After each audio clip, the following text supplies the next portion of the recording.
Experts estimate 300,000 children are sexually exploited every year. Some are even being sold as sex slaves on the internet. It is a crime against young women that's barely reported. Before she left on maternity leave, Natalie Morales filed this report on one teenager's harrowing story. A warning, it is very tough to watch. It's a story that begins in small-town USA with the girl next door. I always figured that something like that could never happen to me because I was safe.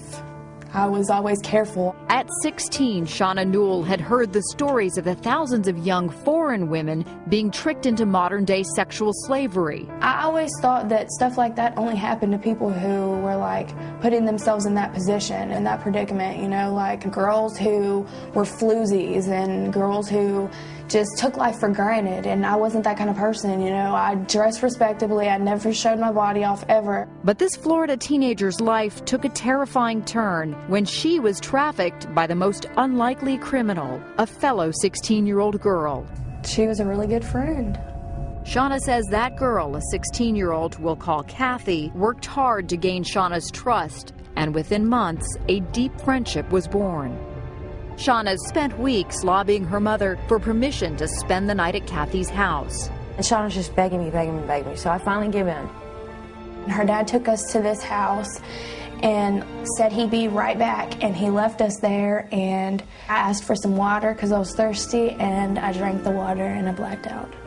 When Shauna woke up, she felt groggy and couldn't move. My legs were being held down. The guy that was raping me was holding my hands back. Like, I kept screaming, "Stop, please don't do this, leave me alone." But I was so weak I couldn't fight him off. Like, I was still really out of it, and I blacked out a few times and I kept coming back to, and I was still being raped every time I woke up.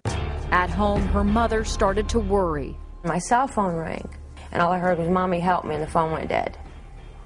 And I freaked. After receiving a frantic phone call from her daughter, Shauna's mother, Lisa, called police.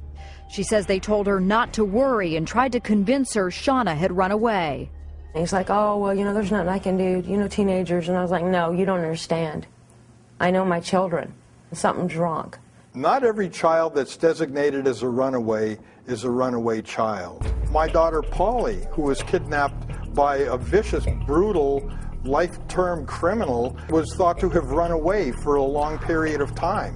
Shauna endured 3 days of being drugged, raped, and tortured. And according to rescuers, Shauna had been sold on the internet for $300,000. In a twist of fate, the volunteer search party looking for the 16-year-old rescued her when her captors stopped for gas while trying to flee the state. Her eyes were black and blue, her mouth was bloody, her nose was bloody, her throat had handprints all over it. In the 2 years since the abduction, no one has ever been arrested or prosecuted for the kidnapping, gang rape, and torture of Shauna Newell. Today, under the watchful guard of her family, Shauna warns other girls about how easy it is to be kidnapped and trafficked.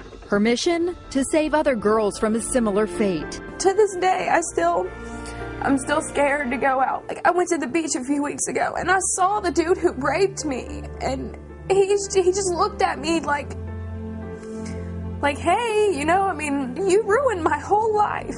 You have scarred me for the rest of my life, and you're just sitting there going on with your life like nothing is wrong."